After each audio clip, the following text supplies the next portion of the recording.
have something in common. Would you all agree that an individual, or maybe a group of individuals, have shaped the person you've become today? For me, that was my granddad.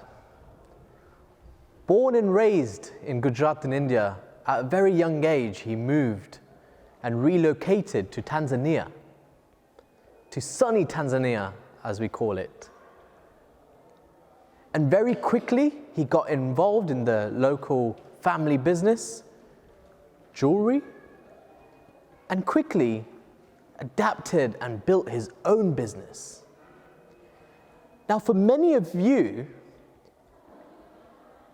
your grandparents probably taught you stories, probably sat you down and taught you some teachings that they've been through. Not for me.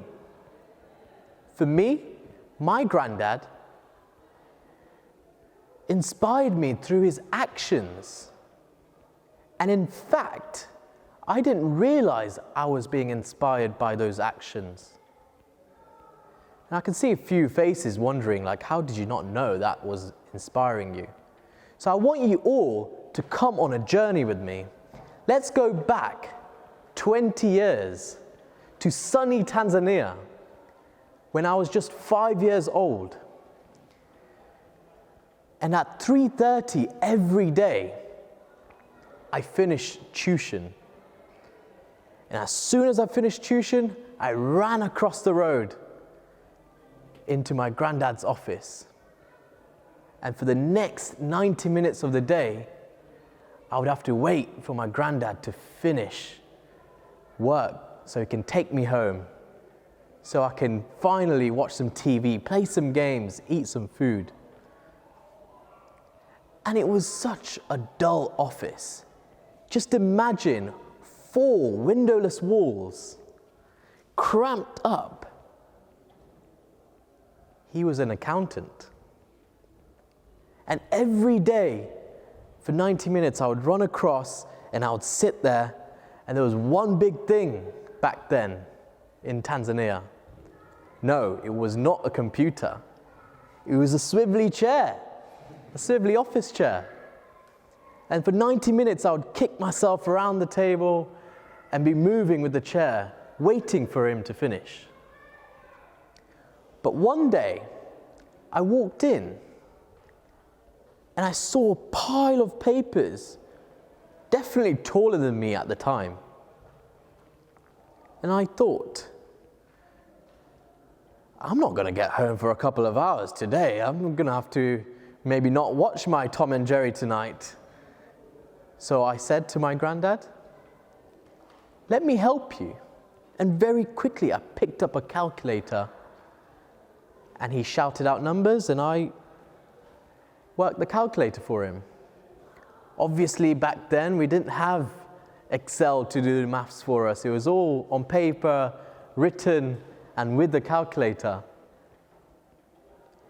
And for the rest of our time in Tanzania, my granddad had a personal assistant for 90 minutes of the day, Monday to Friday. And here I am today, a chartered accountant myself. Had I known that that small action every day, helping my granddad finish his accounts, was going to shape who I become today? Not at the time, but it did. Now let's move forward 5 years. And now we're no longer in sunny Tanzania. We're in an actually dull, gloomy, cold Leicester. And we lived in a very small apartment on top of an optician, overseeing the Golden Mile. And it was at that point where 6 of us lived in a 1-bedroom apartment. And I shared the living room with my sister, and we used to sleep there. So every night, come 9 p.m., the TVs would be switched off, the beds would be laid out, and we'd put ourselves to sleep. But there was one night, I was woken up all of a sudden And all I can hear is my granddad running down the stairs, swinging that door open, stepping over our beds, frantically searching for a TV remote and turning the TV on to the cricket channel at 3 a.m. Why? Because India was playing. And Sachin was about to hit a century against Australia. That was one time my granddad could not miss, was when India was playing. And typically, you would be frustrated, annoyed at 3 a.m. getting woken up like that. But instead, I got out of bed, sat down next to him on the sofa, and celebrated Sachin scoring the century.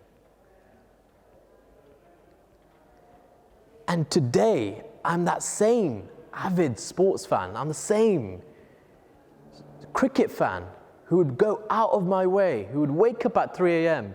to watch India play, to watch Virat Kohli bat. And actually, it showed me that despite my granddad being away from his country for so long, he was still united to his motherland. And that unity, did that bring me closer to my own motherland? Am I a big India fan, a big sports fan, because of those nights I woke up and I watched cricket with my granddad? Probably so. And all of a sudden, his actions became more and more apparent in how they were shaping me as an individual. And his most obvious action was the work he did for the Samaj. So for 6 years in Leicester, my granddad was the vice president of the local Samaj community. And he would go out of his way and give effort, time, and money to do work for the Samaj. He would always be the first one to pick up the mic at Navratri, to walk up to somebody and ask for sponsorship, ask for a donation. And that action was very visible for me. And one of my biggest inspirations for the work I do today, whether it's for NHSF, whether it's for PwC Hindu Network, whether it's being here today at Vaani, those visible actions that I saw my granddad wanted me to emulate him. Now, I'm not lucky enough to tell my granddad I became a chartered accountant. I'm not lucky enough to show him the huge India fan I am now and the connection I have to Bharat. I'm not lucky enough for my granddad to see the work I've done in community. But some of you are. And for those of you, I urge you not only to watch the actions of your grandparents or the person who's an inspiration to you, but go and tell them. Go and tell them how they have been an inspiration and how they've shaped you as an individual. Because the smile you put on their face, I promise you, will remain with them for the rest of their lives. Namaste.